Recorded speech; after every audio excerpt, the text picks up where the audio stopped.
So let's start. आज हम देखने वाले अपना lecture number 4 on alternating current. तो आज हम देखेंगे अपने दो topic, transformer and AC generator. तो हम लोगों ने ईएमआई देखा था, तो ईएमआई को उसको प्रैक्टिकली यूज़ हम लोग जो करते हैं पावर सप्लाई या हमारे घरों में, तो उसका प्रैक्टिकल यूज़ जो पॉसिबल हो पाया था it is because of the transformer only. ठीक है, तो AC generator is nothing but the source of EMF. Source of EMF है, ठीक है, जो कि हमारा the concept behind is the electromagnetic induction. यहाँ पे भी हमारा the concept behind is the electromagnetic induction, but यहाँ पे हमारा जो म्यूचुअल इंडक्शन का रोल आएगा। ठीक है, तो will try to understand both of them. यहाँ पे हमारा मोशनल ईएमएफ का रोल आएगा। Both are working on the same principle, Faraday's law. ठीक है, तो यहाँ पे हम लोग देखेंगे मोशनल ईएमएफ का कॉन्सेप्ट। ठीक है, मोशनल ईएमएफ के कॉन्सेप्ट से how we are generating the EMF, and here transformer is nothing but the mutual induction. ठीक है, सो तो whatever the power supply that we are having, ठीक है, जो भी हमारा जो Faraday law, it's just the physics behind. ठीक है, उसका practical application it's could be possible is because of the AC generator and the transformers. ठीक है, सो जो भी इलेक्ट्रिसिटी आपके घर में आ रही है that is because it is been passing through 4 level of transformation हो रहा है उसमें वोल्टेजेस का, and then after that you are getting the voltage. तो योर होम की अगर वोल्टेज 230 वोल्ट आ रही है, that is after getting the multiple transformations, and why this transformation is required, that is what we are going to study today. ठीक है, so will go into the chapter. So हम लोगों ने देखा था ईएमआई में, ईएमआई इज नथिंग बट आपका change in magnetic flux produces the EMF. ठीक है, तो हमने वी हैव सीन के the value of the EMF that is E is equal to minus d5/dt, and the direction we get it from the Lenz law.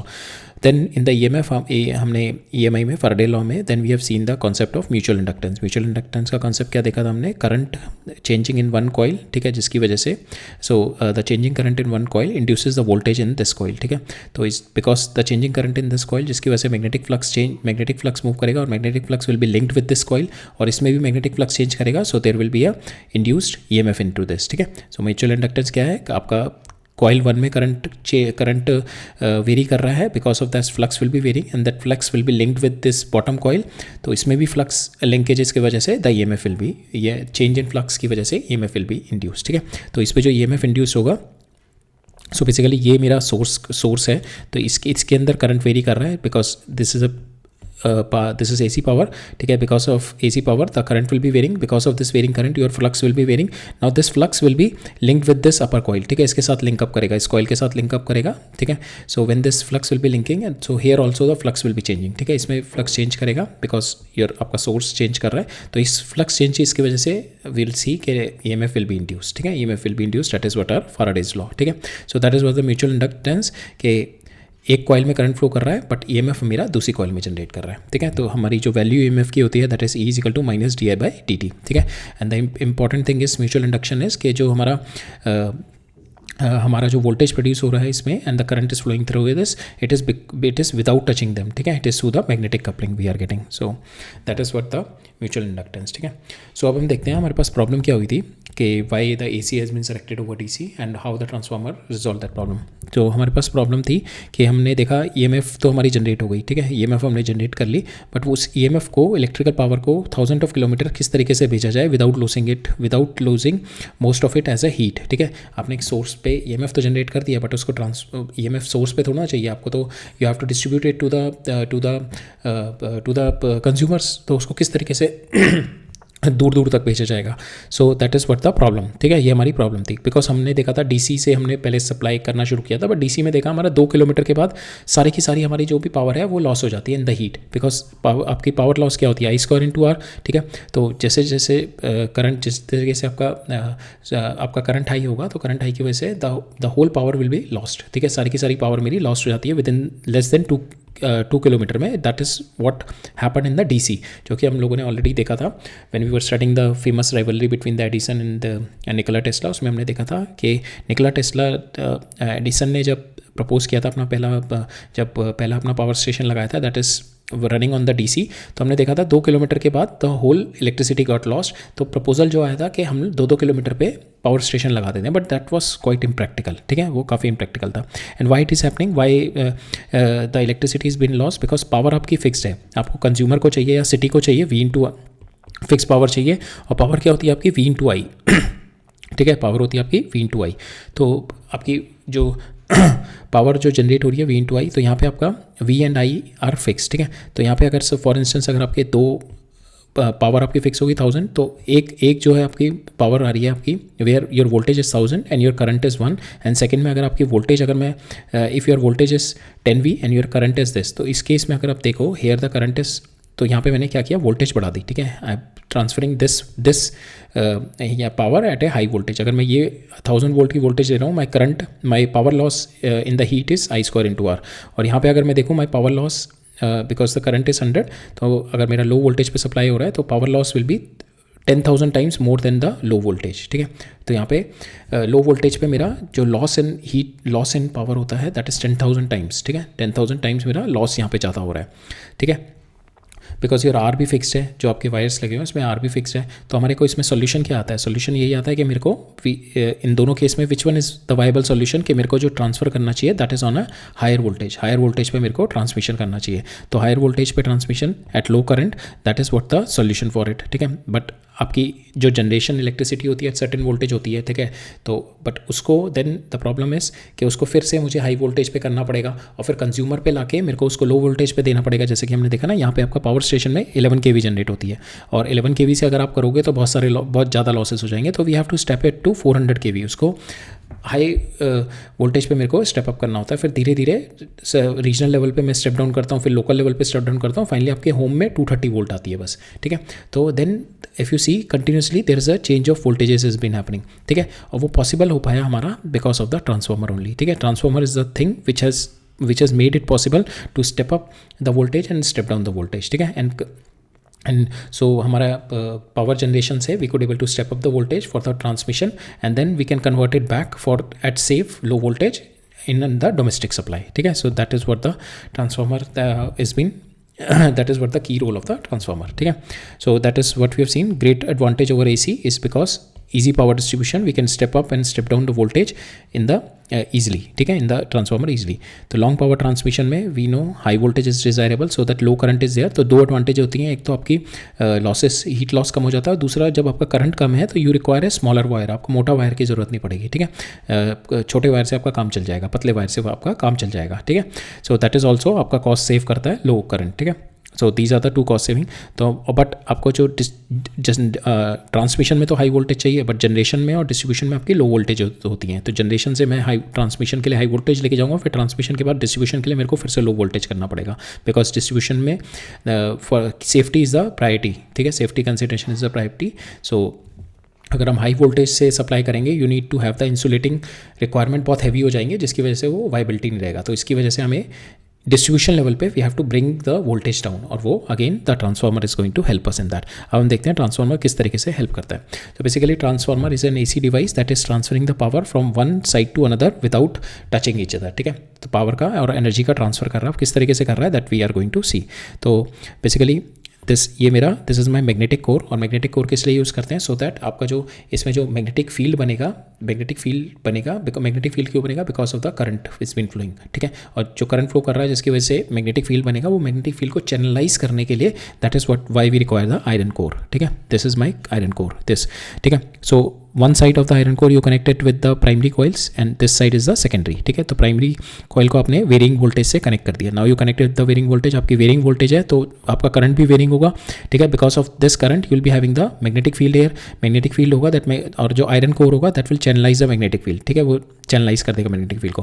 But यहाँ पे जो है आपका देखोगे magnetic field is been varying, magnetic field vary कर रहा है because your IP is varying, because of your EP is varying, magnetic field vary कर रहा है तो आपका फ्लक्स वेरी करेगा। अब जब यहाँ पे जो फ्लक्स आएगा वो वेरी करेगा, तो that means it is been linked with this coil, तो because of the mutual induction there will be a induced EMF into it, और वो induced EMF we connect the load across it, तो that induced EMF we can get the current, ठीक है, we can get the power here, ठीक है। when you connect the load here you can get the power here, ठीक है। so that is what the principle behind the transformer, ठीक है। We use the mutual induction, ठीक है। तो यहाँ से आयरन कोर का जो पर्पस होता है हमारा कि टू अदरवाइज अगर आयरन कोर नहीं होगा, अगर इस तरीके से दो कॉइल होंगी, तो हमने देखा था यहाँ पे the coil the magnetic field will be spreading all over, ठीक है, हर जगह स्प्रेड हो जाएगा, तो जिसकी वजह से मेरी एफिशिएंसी कम हो जाएगी, ठीक है। अगर मेरा ये आयरन कोर नहीं लगाऊंगा मैं, तो my efficiency will be reduce, because मेरी जो म्यूचुअल इंडक्शन की कपलिंग हो जाएगी that will reduce down to 10 to 20% coupling हो पाएगी, ठीक है। सो दैट मीन्स एफिशिएंसी मेरी बहुत रिड्यूस हो जाएगी यहाँ पे, ठीक है। और सेकेंड थिंग इज कि आयरन कोर हम लोग यूज़ करते हैं, आयरन इज़ अ फेरोमैग्नेटिक, तो हमारा जो मैग्नेटिक फील्ड होता है prefer to flow through the iron rather than through the air. So almost 99% of the आपका जो फ्लक्स होता है, मैग्नेटिक फील्ड होता है, that flows through the iron, ठीक है, ठीक है। So that is the reason behind it. और इसको, और एनर्जी किस तरीके से ट्रांसफ़र होती है, इसको इस तरीके से आप you can relate it like this कि it is like a conveyor belt. इस तरीके से कन्वेयर बेल्ट आपकी मूव कर रही है, ठीक है, इस तरीके से कन्वेयर बेल्ट मूव कर रही है। तो यहाँ पे आपने ये आपका कंटिन्यूस, ये it is supplying the continuous load, ठीक है, और कंटिन्यूस पावर सप्लाई कर रहा है एनर्जी, ठीक है, एक सेट अमाउंट ऑफ एनर्जी यहाँ पे ट्रांसफ़र कर रहा है, ठीक है। यहाँ से एनर्जी मूव करेगी, यहाँ पे आएगी, अब यहाँ से आपने उठा ली, ठीक है, you have taken some energy out of air, तो एनर्जी कम हो गई, तो ये उसको मेंटेन करने के लिए सेम एनर्जी यहाँ पे सप्लाई कर देगा, because this it is maintaining this, ठीक है, इसको मेंटेन करने के लिए सेम एनर्जी यहाँ पे सप्लाई कर देगा। फिर यहाँ से लोड उठा लेगा, फिर ये यहाँ से सप्लाई कर देगा एक्स्ट्रा लोड, फिर यहाँ से लोड उठा लेगा, फिर ये यहाँ से सप्लाई कर देगा। So that is how it like a conveyor belt it is been happening, ठीक है। So energy transfer from 1 to 2 via magnetic coupling here, ठीक है।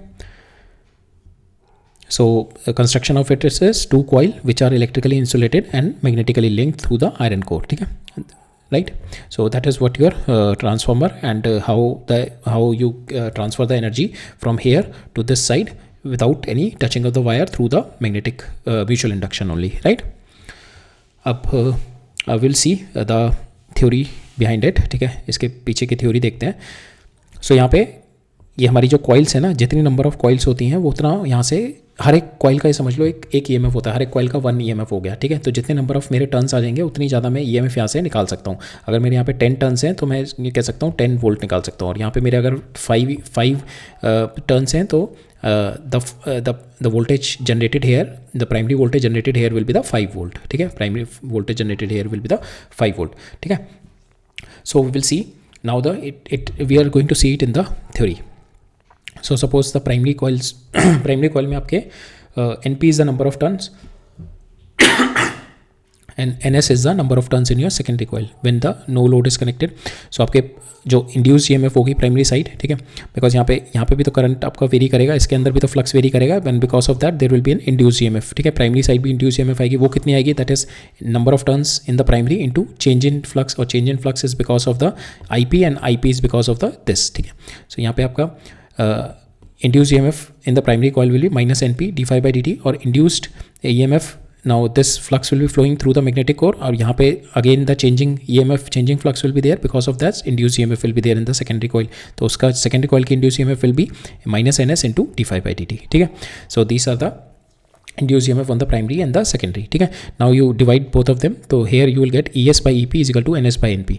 NS by NP is important factor which we call the transformation ratio, ठीक है। अगर मेरी NS by NP और जो transformation ratio is greater than 1, NS is greater than NP, that mean I am having the step up, ठीक है, I am changing it from low voltage to high voltage। अगर मेरा जो आपका K factor और transformation factor is more than 1, ठीक है। अगर आपका transformation factor is less than 1 तो आपका प्राइमरी कॉइल्स ज़्यादा है, सेकेंडरी कॉइल पे कम है, then you are stepping down, ठीक है, आप you are stepping down from high voltage to low voltage, ठीक है। Now we are assuming there is no energy loss, ठीक है, we are assuming there is no energy loss, तो energy in the primary side is EP IP, energy in the secondary side it is been ES into IS, ठीक है। तो another relation you will get ES by EP is equal to IP by IS. From here you can get the relationship, it is NS by NP also, ठीक है, NS by NP also. So these are the three relation that you will get, NS by NP, ठीक है। ये 3 relation से you will get most of the questions has been solved from these 3 relation, ठीक है।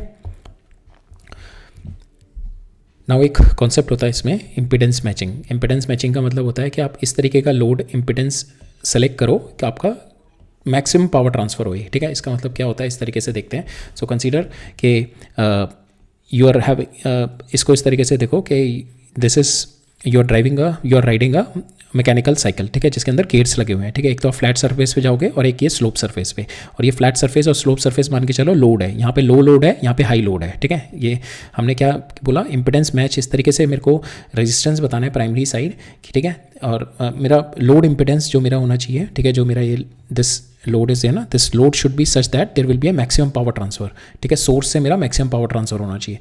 तो कहने से समझ में नहीं आएगा, I just give you N intuition कि हाँ क्या मैं कहना चाह रहा हूँ, तो उससे बेटर यू विल रिलेटेड। तो समझो आपकी फ्लैट रोड है, ये आपकी इंक्लाइन रोड है, and you are riding a mechanical cycle, आप लोग राइड कर रहे हो जिसके अंदर गियर लगे हुए हैं, ठीक है। तो यहाँ पे फ्लैट रोड है, दैट मीन्स आई से लोड मेरा लो है, ठीक है, लो लोड, और यहाँ पे मेरा हाई लोड है, हाई लोड, ठीक है। और आपका जो पेडल है, आपकी जो एनर्जी है विच यू, आपके जो लेग्स है जिससे आप एनर्जी सप्लाई कर रहे हो, that is what we call the source, ठीक है। अब यहाँ पे क्या है, मैक्सिमम पावर निकालना है आपको सोर्स से। तो फॉर इंस्टेंस अगर आप यहाँ पे this is my low load और यहाँ पे आप लो गियर पे चला रहे हो, ठीक है, लो गियर पे अगर आप साइकिल चला रहे हो, तो लो गियर पे साइकिल चला रहे हो, that means you are moving, you are pedalling it quite fast, बहुत फास्ट पेडल करोगे आप, फास्ट तो पेडल कर रहे हो बट ये मूव कितना कर रहा है, बहुत स्लो मूव कर रहा है। सो दैट मीन्स आप अपना जो सोर्स की एनर्जी है वो प्रॉपरली यूटिलाइज नहीं कर रहे हैं एज पर द लोड। यहाँ पे फ्लैट लोड है and you are putting it in the low gear. Low gear के अंदर क्या हो रहा है, आप बहुत ज़्यादा फास्ट रोटेट कर रहे हो, अपने पेडल्स फास्ट रोटेट कर रहे हो, बट आपकी साइकिल तो बहुत स्लो मूव कर रही है, ठीक है। तो मैक्सिमम पावर ट्रांसफर नहीं हो रहा, आप बहुत ज़्यादा पावर अप्लाई कर रहे हो बट ट्रांसफर बहुत स्लो हो रहा है। अब इस केस में देखते हैं, जब आप ऊपर जा रहे हो that means you are having the high load. अब इस केस में क्या किया आपने, हाई गियर लगा दिया, हाई गियर, ठीक है, हाई गियर लगा दिया। अब यहाँ पे हाई गियर लगा दिया आपने, और this is also high load, ठीक है। हाई गियर का मतलब when you are pedalling it, जब आप पेडल करोगे तो इतना हाई गियर और ये हाई लोड है जिसकी वजह से आप पेडल ही नहीं कर पाओगे and the cycle will not going to move, ठीक है, साइकिल मूव नहीं कर पाएगी। So again it is a case कि आपका पावर ट्रांसफर ही नहीं होगा, इस केस में पावर ट्रांसफर नहीं होगा, इसमें तो इनएफिशिएंट पावर ट्रांसफर हो रहा है। तो मेरे को जो लोड के according I have to select my gear, ठीक है। और जो ट्रांसफॉर्मर होता है उसके जो नंबर ऑफ टर्न्स होते हैं, that is what we have to arrange. Gear ratio होते हैं, जैसे यहाँ पे गियर है तो हमें NS और NP में इस तरीके का ट्रांसफॉर्मेशन चाहिए ताकि मेरी सोर्स जो मैं पेडल मार रहा हूँ इस तरीके से मारूँ कि मेरा लोड मैक्सिमम ट्रांसफर हुए। तो इसका मतलब क्या होगा, अगर मेरी फ्लैट रोड है, यहाँ पे फ्लैट रोड है, लो लोड है, अगर मैं यहाँ पे हाई गियर लगाऊँ मीन्स मैं बहुत स्लो पेडल मारूंगा and my cycle will be moving very fast. और यहाँ पे मैं उल्टा करूँ, मेरा हाई लोड है तो I will put the low gear लगाऊँ, ठीक है। अगर मैं यहाँ पे लो गियर लगाऊंगा so I will be moving very fast, ठीक है। यहाँ पे वेरी फास्ट मूव करूँगा, यहाँ पे मेरे को कम एफर्ट लगाना पड़ेगा and I will be moving fast and the cycle will be moving forward. So that is what the impedance matching. तो आपका सोर्स और लोड में इस तरीके से मैचिंग हो ताकि आपका मैक्सिमम आउटपुट आप निकाल पाओ, ठीक है, right. So that is what the intuition behind it, ठीक है। So that is what is there. Now we will see the, अब हम ट्रांसफार्मर में देखते हैं। तो ट्रांसफार्मर में आपका जो लोड करंट हो गया IS, सेकेंडरी में ES/R, ठीक है। नाउ यू पुट IS की जगह आप लिख सकते हो ये जो हमने ये हेयर वी हैव डिराइव्ड ना, this is equal to NS/NP, ठीक है, ये हमने देखा था, ठीक है। Now you put the value here, IS की वैल्यू डाल दो आप, IP NP/NS, same way EP की वैल्यू, यहाँ पे ES की वैल्यू डाल दो, ये ES EP is equal to EP into NS/NP divide into 1/R, ठीक है। यहाँ से आप IP is equal to this, तो यहाँ पे ये वाली जो टर्म आ गई ये आपकी आ गई, that is nothing but R equivalent, ठीक है। तो यहाँ पे आप देखो इसके ट्रांसफॉर्मेशन से, ठीक है, you can transform these things, you can transform NS and NP, ठीक है।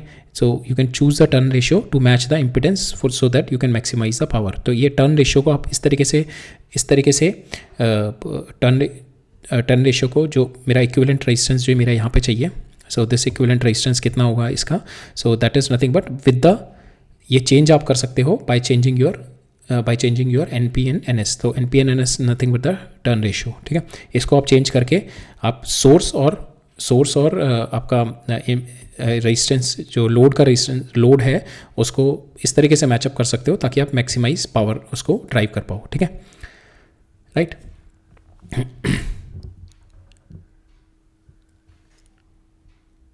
सो अब नेक्स्ट देखते हैं हम लोग efficiency of the transformer. Efficiency क्या होती है, मेरी power output divide by power input. Power output कितना आ रहा है मेरा, ES/IS divide by EP/IP into 100, ठीक है।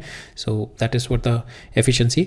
नाउ एफिशिएंसी जो मेरा आउटपुट है तो उस that the output will be less because there are certain losses. Now will understand what are the losses. तो सबसे पहले जो लॉस होता है आपका copper loss, which is the winding, that is your I²R loss, ठीक है। Because here whatever the wire you are using that is having the resistance, जिसकी वजह से आपका I² R लॉस होगा। तो इसको अवॉइड करने के लिए what you can do, you can use a thick wire which is having a low resistance, ठीक है। बिकॉज रेजिस्टेंस क्या होता है आपका ρL/A, ठीक है। थिक वायर यूज़ करूँगा आपका एरिया बढ़ जाएगा तो रेजिस्टेंस कम हो जाएगा, ठीक है। That is one of the way to reduce the copper loss, right.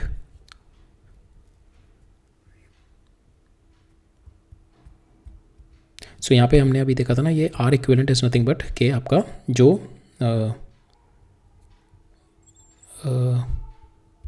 here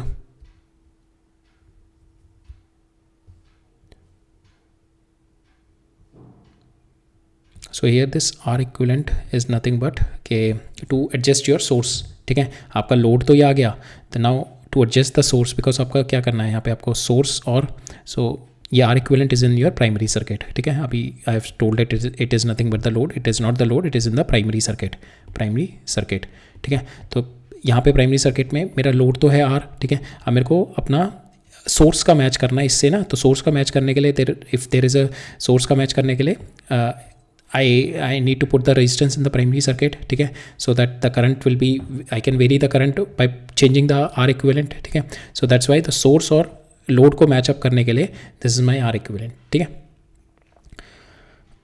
right.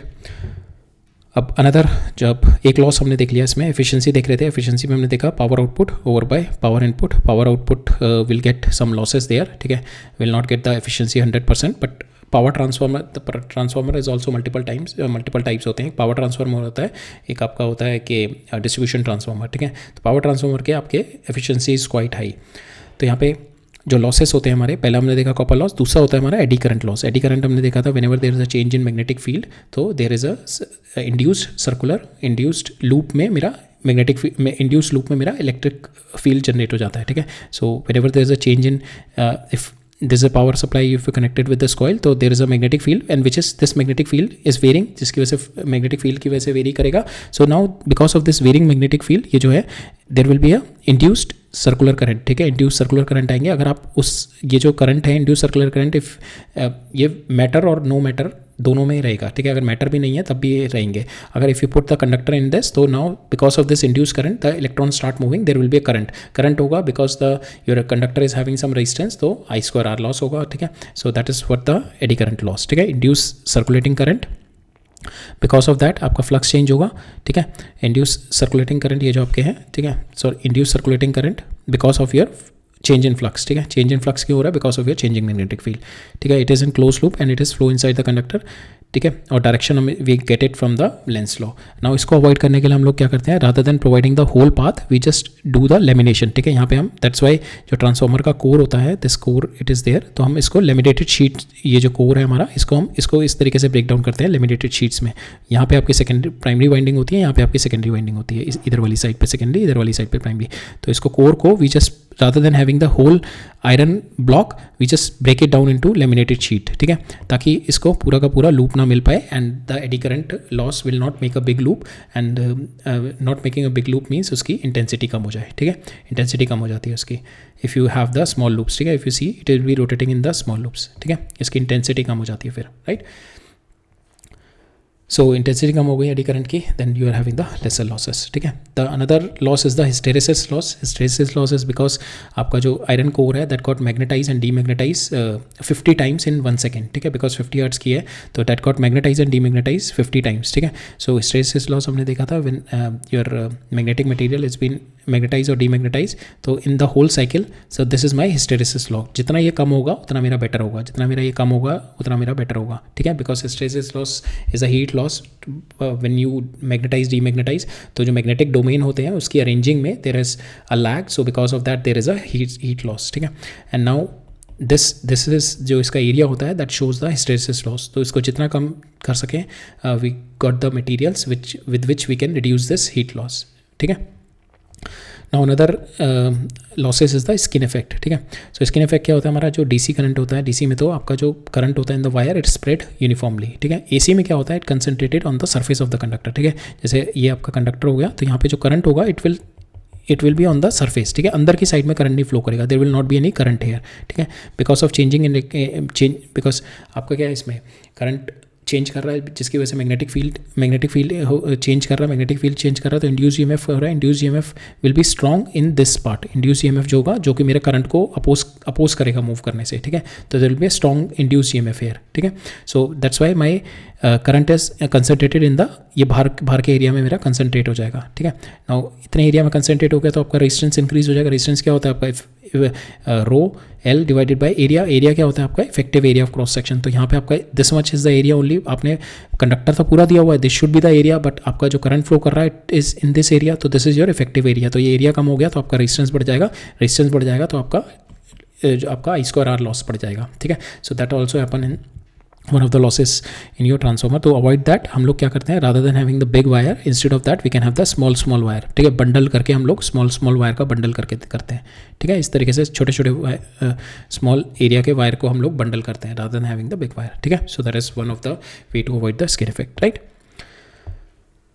So we are having some questions that we will C.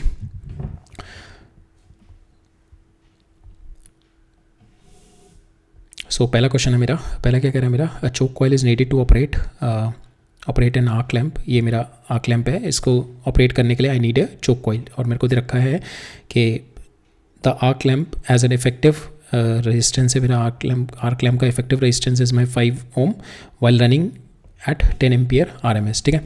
Now we have to find out the calculate the inductance of the choke coil. Choke coil का मेरे को this choke coil का inductance निकालना है, which you have to connect it so that it will glow.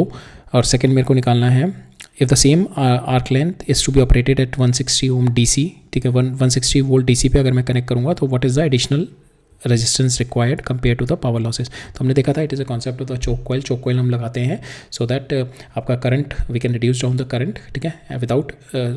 Without the power energy been loss in the circuit. Because मेरा inductor क्या होता है, दैट इज़ अ एनर्जी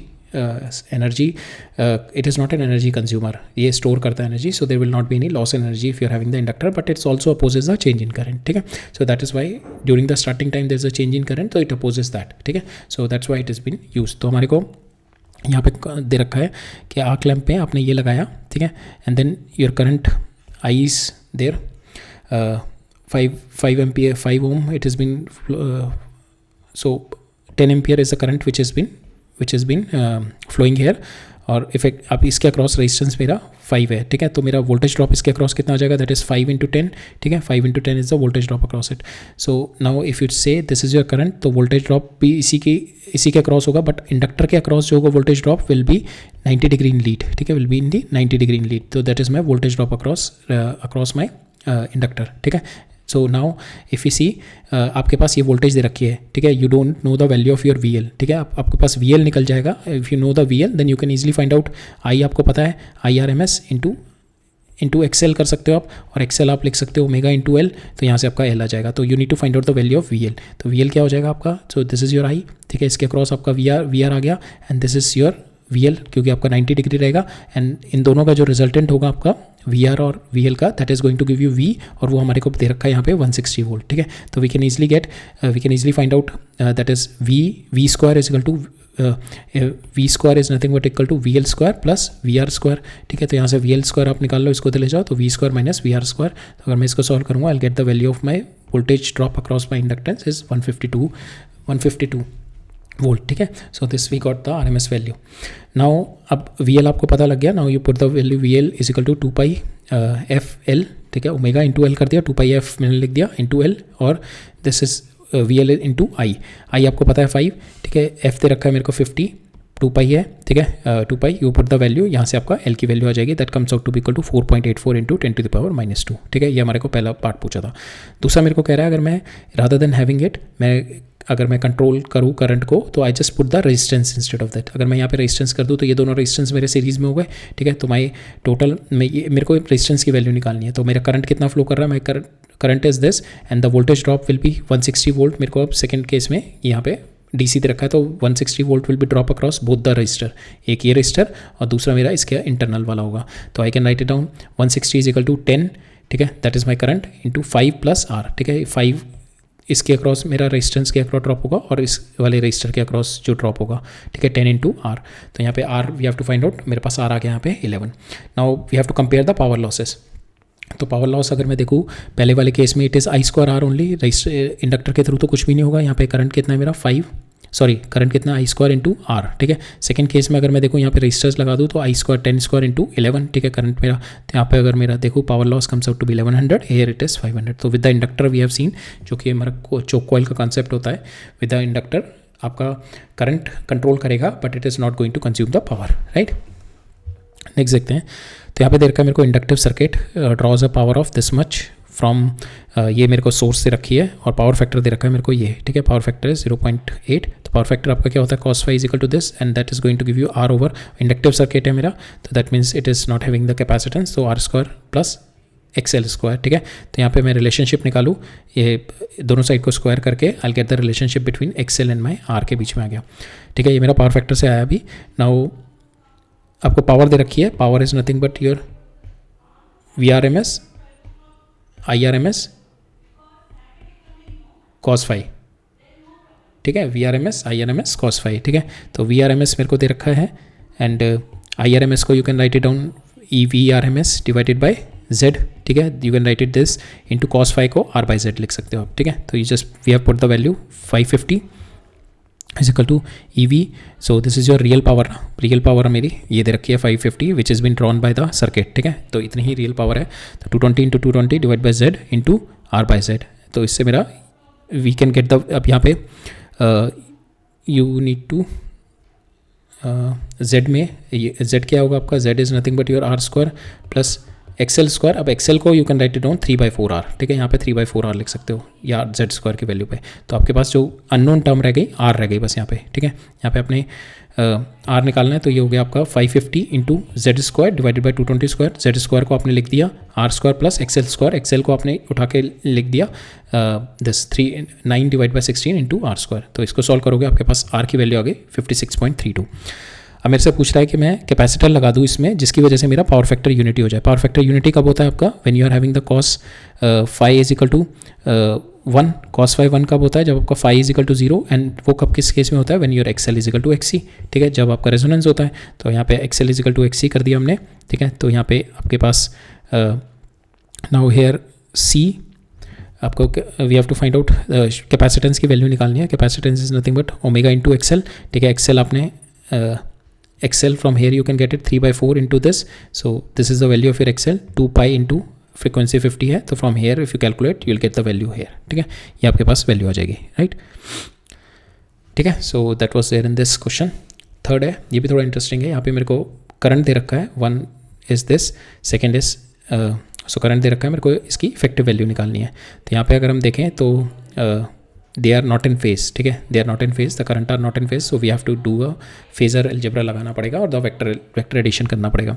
तो इसको मैं चेंज करता हूँ बिकॉज यहाँ पे साइन है, तो I change it into the sine, ठीक है। तो मेरे को ईजी हो जाएगा। तो मैं इसको साइन करने के लिए आई can write it down like this, ठीक है। इसको कोफैक्टर में साइन 100t प्लस 30 प्लस π/2, ठीक है। इसका अगर हम ओपन अप करेंगे इसको, तो π/2 plus this is nothing but coming into the second quadrant, ठीक है। π/2 ये सेकंड क्वाड्रेंट में आ जाएगा प्लस करके ये, तो नाउ सेकंड क्वाड्रेंट में साइन मेरा पॉजिटिव होता है और साइन π/2 को मैं कोफैक्टर में कन्वर्ट कर दूंगा कॉस, तो इसका जो this thing will be same as like this, ठीक है। तो मैंने इसको साइन में चेंज कर दिया। मेरा ये π/2 plus 30 comes out to be 120, ठीक है। ये मेरा 120 आ गया। तो now you have got simple, you have got 2 sin 100 pi t and here you have got 2 sin 100 pi t plus 120 degree. तो दिस इज़ योर, ये हो गया आपका, ठीक है। अब नाउ 120 डिग्री का आपका you are having the lead into this, ठीक है। ये वाला आपका आई, ये वाला हो गया, ठीक है। अब इन दोनों का addition you can do it simple vector addition. तो वेक्टर एडिशन आप सिंपल कर सकते हो, that is this square plus this square plus 2 और एंगल बिटवीन दैम, ठीक है। तो ये माइनस हो जाएगा यहाँ पे।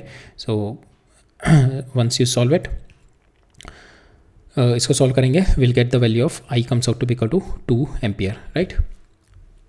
ये हो जाएगा आपका -1/2, इससे कैंसिल हो गया, तो ये दोनों कैंसिल हो जाएंगे, आपका ये बचेगा बस 2 एम्पियर। मेरे को यहाँ पे RMS वैल्यू निकालनी है, इफेक्टिव वैल्यू। RMS कितनी हो जाएगी आपकी, RMS इज नथिंग बट ये जो आपका I0 आया है, this is your I0 only ना, ठीक है। ये आपका I0 ही है, ठीक है। तो RMS वैल्यू निकालनी थी हमने, RMS कितनी हो जाएगी, I0/√2, ठीक है। I0 आपने निकाल लिया यहाँ से and you can get the value that is √2 into A, right. Next देखते हैं। सो नेक्स्ट में क्या कह रहा है मेरा, एन इंडक्टर, ये हमारा है कैपेसिटर और रजिस्टर मेरे को दे रखा है, is in connected in series with the source, मेरी ये दे रखी है। Find the energy dissipated in the circuit, मेरे को एनर्जी निकालनी है, कितनी डिसिपेट हुई 20 सेकंड में, 20 मिनट में कितनी एनर्जी डिसिपेट हुई है, ठीक है। तो energy you can find out power into power, average power into time. Average power कितनी होती है आपकी, EV effective value into cos phi, ठीक है। और this is there now cos phi को you can write it on r by Z, ठीक है, और z भी आप निकाल सकते हो, आपको कैपेसिटर भी दे रखा है, रजिस्टर भी दे रखा है, एल भी दे रखा है, तो you can find out energy आपकी सिंपल आ जाएगी। तो VRMS is nothing but this divided by √2, ठीक है, V0 by √2, and hair IRMS को भी आप लिख सकते हो V0 बाई √2 इंटू जेड, और cos फाई को आपने लिख दिया r बाई जेड, ठीक है, that is your power into time, time आपको दे रखा है that is 20 minute, you can do 20 into 60 कर सकते हो आप, ठीक है, so will get the power here also, right. इस यहाँ से आपके you'll get the power, you can get the energy, so ये आपकी पावर आ गई, and here multiply by time you'll get the energy, ठीक है। नाउ Z निकालना है, Z आप सिंपल निकाल सकते हो, आपको रजिस्टेंस दे रखा है, ठीक है, और कैपेसिटेंस दे रखा है और इंडक्टर दे रखा है, तो ओमेगा 1 बाई ओमेगा सी आपका XC हो जाएगा, एंड ओमेगा L आपका you will get the value of your inductive reactance, ठीक है। इसको सॉल्व करेंगे, हमारे पास Z आ जाएगा, that is this. Now you put the values here, ठीक है। हमारे को एनर्जी निकालनी थी, V² मेरे को दे रखा है, दैट इज़ योर 10², और R दे रखा है आपको 50, एंड टाइम दे रखा है आपको 20 मिनट, तो 20 इंटू 60 कर दिया सेकंड के लिए, डिवाइडेड बाई 2 इंटू जेड आपका यहाँ के निकाल लिया 56², आपका आ जाएगा 951 joule is the answer for it. No second में कह रहा है, सेकंड केस इंटरेस्टिंग है कि आपने रेजिस्टेंस रिमूव कर दिया from the circuit and the value of the inductance is double, ठीक है, वैल्यू ऑफ द इंडक्टेंस आपने डबल कर दिया एंड आपने सर्किट से रेजिस्टेंस को रिमूव कर दिया, ठीक है। सो सर्किट से जब आप रेजिस्टेंस रिमूव कर दोगे, ठीक है, when you don't have the resistance, ठीक है, रेजिस्टेंस नहीं है, तो नाउ द फाई रेजिस्टेंस नहीं है, तो cos फाई क्या होता है आपका, या 10 फाई क्या होता है आपका, 10 phi is nothing but XL minus XC divided by R। अब ये जो आपका 0 हो गया, तो यहीं इसकी वैल्यू कितनी हो सकती है, डिपेंड्स अपॉन कि कौन ज़्यादा बड़ा है। अगर आपका XL ज़्यादा बड़ा है तो इट विल बी π/2, और अगर XC ज़्यादा बड़ा है तो इट विल बी माइनस π/2, ठीक है। So will be having both the value, can be have both the value, we have to see whether your XL is bigger than XC और not, ठीक है, that we can get it. हमारे को यहाँ पे आपको L दे रखा है एंड C दे रखा है, ठीक है, L और C दोनों दे रखे हैं, बट यहाँ पे आपका जो L है दैट गॉट डबल, ठीक है, तो यहाँ पे 40 हो गया आपका, ठीक है, 40 इंटू 10⁻³ हेनरी। तो जस्ट पुट द वैल्यूज़ है, तो यहाँ पे हम Z देखें, अगर हम यहाँ से निकाल के देखें 1 by omega C minus 1 by omega L, ठीक है, ओमेगा की वैल्यू आपको पता है that is your 314 into C, इसे C और माइनस ओमेगा, यहाँ पे L जो करेंगे हम डबल कर देंगे, हमारे को दे रखा है ना पे इंडक्टेंस इज डबल, तो ओमेगा L जो आएगा आपका दैट इज़ 40 इंटू 10⁻³ इसको सॉल्व करेंगे, हमारे पास पॉजिटिव वैल्यू आएगी। पॉजिटिव वैल्यू का मतलब हो गया मेरा जो XC is greater than XL, तो इसका मतलब हो गया मेरा that comes out to be equal to π/2, ठीक है। सो हम लोगों ने XC minus XL divided by R, ठीक है, सो दैट इज़ 10 फाई, ठीक है। यहाँ पे अगर XC आपका बड़ा है तो दैट इज़ π/2, और अगर XL आपका बड़ा है तो माइनस π/2, ठीक है।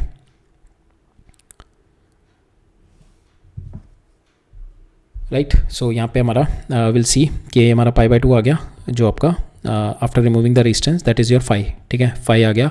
Now you have to find out the new current in the circuit. Current कितना हो जाएगा आपका, current will be nothing but I is equal to I0 sine omega T plus phi आपका आ गया, ठीक है, फाई आपने निकाल लिया दैट इज़ π/2, ओमेगा आपको पता है, टी आपको पता है। Now you need to put the value here V0 by Z, ठीक है, I0 की वैल्यू कितनी हो जाएगी, V0 बाई Z, V0 आपको दे रखा है 10, Z आप निकाल लोगे, Z आपको यहाँ पे डबल लेना है, इंडक्टर आप डबल लेना है, कैपेसिटर आपको पता है, रजिस्टर आपको पता है, you can get the value of Z dash, तो that comes out to be equal to, यहाँ से आई गई, रजिस्टर तो आपका 0 ही है, राइट, तो Z डैश आपका ये आ गया 19.3, you just put the value here, right, so that is there in this question, right.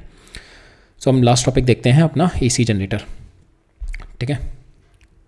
So AC generator हमारा जो क्यों आया, सो सबसे पहली प्रॉब्लम आई थी हमारी कि how do you convert the mechanical energy. जो AC जनरेटर की जो शुरुआत हुई थी, द प्रॉब्लम इज़ कि हम लोग अपनी मैकेनिकल एनर्जी को इलेक्ट्रिकल एनर्जी में कैसे कन्वर्ट करें, दैट इज़ कंटिन्यूसली, बिकॉज हमने फैराडे लॉ में देखा था when you move the coil और व्हेन यू मूव द या तो कॉइल मूव करो या आप कंडक्टर मूव करो, तो इस केस में क्या होता था कि जब आप मूव कर रहे हो तभी आपका इलेक्ट्रिकल एनर्जी होती थी। तो मैकेनिकल एनर्जी जो आपकी कन्वर्ट हो रही थी इलेक्ट्रिकल एनर्जी में, जब जितना मूव कर रहे हो, आपने मूवमेंट छोड़ दिया, आपका इलेक्ट्रिकल एनर्जी में कन्वर्जन छूट गया। तो मेरे को फिर आया कि I need to make some device which will be continuously moving. तो ऐसा तो नहीं है अगर मैं इसको कंटिन्यूसली ऐसे आई डोंट हैव कि इसको अगर मैं इस तरीके से कंटिन्यूसली अपने दिस कंडक्टर को मूव करूँ या इसको मूव करूँ, that is not a viable option. तो एक अनदर दिमाग में चीज़ आई हमारे कि हम कुछ ऐसा कर सकते हैं कि इसका कंटिन्यूस मोशन भी होता रहे and it will be continuously moving and it will not B A hassle movement. Like अगर मैं इसको ट्रांसलेशनली इधर मूव करूँ, फिर इधर मूव करूँ, फिर इधर मूव करूँ, फिर इधर move, that will be A hassle movement. तो कुछ और तरीका हो सकता है कि मैं इसको मूव भी करूँ कंडक्टर को, and it will be continuous movement, continuous mechanical energy रहे, कंटिन्यूस मैकेनिकल मोशन रहे, ताकि मेरा इलेक्ट्रिकल एनर्जी में कन्वर्ट होता रहे फॉर एवर के लिए. तो the answer was the circular motion. कि सर्कुलर मोशन, अगर I am going to rotate my coil or rotate my coil in the circular motion, so there will be a continuous EMF. ठीक है. So that is what the reason, that is what the concept behind the AC generator. ठीक है. So जो problem जो हमने देखा था कि जो the first question was कि how do you convert the mechanical energy into electrical energy that is continuous forever, because Faraday से हमने देखा था वन टाइम चेंज हो रहा था, बट उसको कंटिन्यूस में लाना था, बिकॉज जो बैटरी है आपकी फाइनाइट एनर्जी देती है. ठीक है. Battery gives you the finite energy, it is not going to give you the infinite energy continuously for ever, but after finite energy के बाद उसको रिप्लेसमेंट करना पड़ता है या रिचार्ज करना पड़ता है. ठीक है. और जो बैटरी है, you could not able to supply the power to the city और थ्रू द फैक्ट्री. ठीक है. एंड बट हमारे को पता है हमारे पास मैकेनिकल एनर्जी हर जगह है. Mechanical energy is always there, mechanical energy is always there and it is infinite. For instance water is there, water falling down, water अगर वाटर फ्लो कर रहा है तो that is a mechanical energy. Steam है, आप coal को burn करोगे तो when the steam is there, so that is having the mechanical energy. Same way the wind is moving, so that is also having the mechanical energy. So mechanical energy तो है हमारे पास, तो how to utilize that mechanical energy and to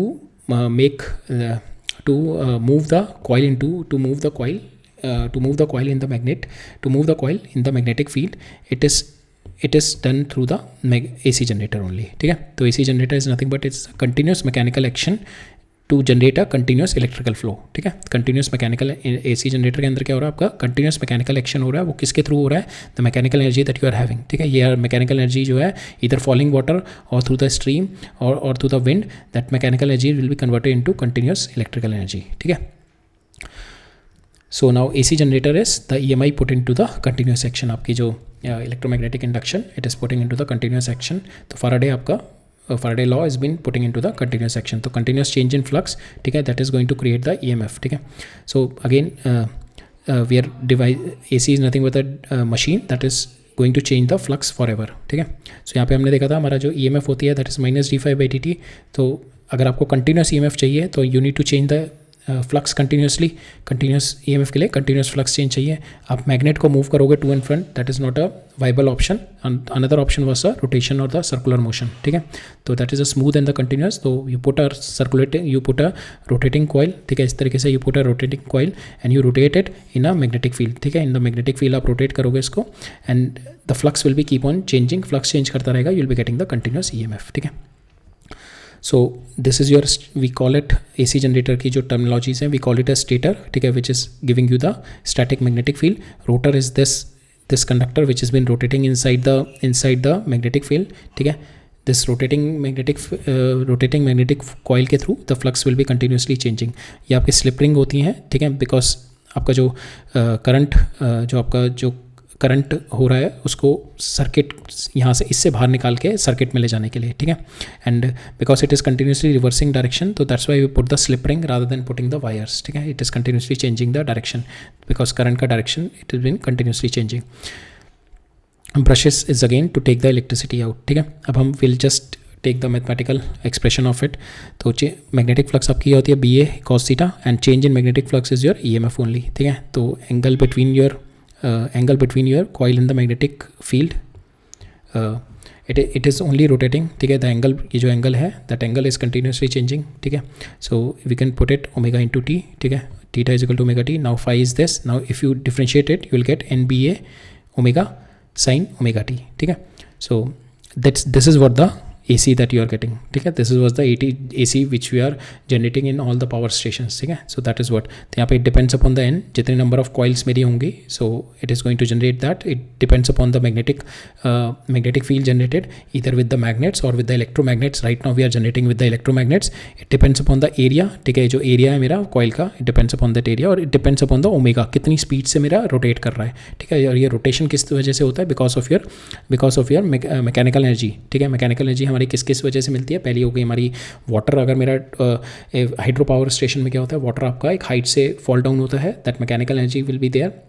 second is your जब आपका कोल burn होता है या न्यूक्लियर फ्यूल बर्न करके या फिर आप गैस बर्न करके स्टीम जनरेट करते हो, that steam is going to rotate the turbine here, ठीक है। यहाँ पे टर्बाइन रोटेट करेगा और then your coil will be rotating in the magnetic field, ठीक है। So another way is to rotate it is the wind energy, ठीक है। So that omega is the speed of this rotation, कितनी तेज़ी से rotate करता है, ठीक है। Basically in India it is 3000 RPM is there, 3000 RPM से रोटेट करता है टू गेट द 50 हर्ट्स जो हमारी फ्रीक्वेंसी होती है, ठीक है। So this is my EMF, right. So that is all we are having, ठीक है। So that's all for today's lecture. Now will meet up in the next lecture. Next अब AC का जो नेक्स्ट हमारा जो चैप्टर होगा that is our electromagnetic waves, but अब अभी हम इलेक्ट्रोमैग्नेटिक वेव्स नहीं देखेंगे। Electromagnetic waves will see once we study the SHM and waves, ठीक है। उसके इलेक्ट्रोमैग्नेटिक वेव्स के कॉन्सेप्ट को समझने के लिए यू नीड टू स्टडी कि आपको थोड़ा SHM की नॉलेज होनी चाहिए, सिंपल हार्मोनिक मोशन, और वेव्स की नॉलेज होनी चाहिए, ठीक है। तो हम लोग पहले after this we are going to start with simple harmonic motion. Simple harmonic motion के बाद we are going to do the waves, and then later on जब हम मॉडर्न फिजिक्स स्टार्ट करेंगे तो मॉडर्न फिजिक्स स्टार्ट करने से पहले will see the electromagnetic waves, ठीक है। बिकॉज मॉडर्न फिजिक्स से डायरेक्ट लिंक या ज्योमेट्रिक ऑप्टिक्स पहले जब करेंगे तब हम उससे पहले इलेक्ट्रोमैग्नेटिक वेव्स देख लेंगे, because the outcome of the electromagnetic waves जो भी हम पढ़ेंगे that is nothing but the light only, तो there will be a nice connection there, ठीक है। तो हम पहले हम देखेंगे we are going to see the SHM, right? In the next lecture we are going to start with the SHM, ठीक है। फिर ऑल राइट, थैंक यू।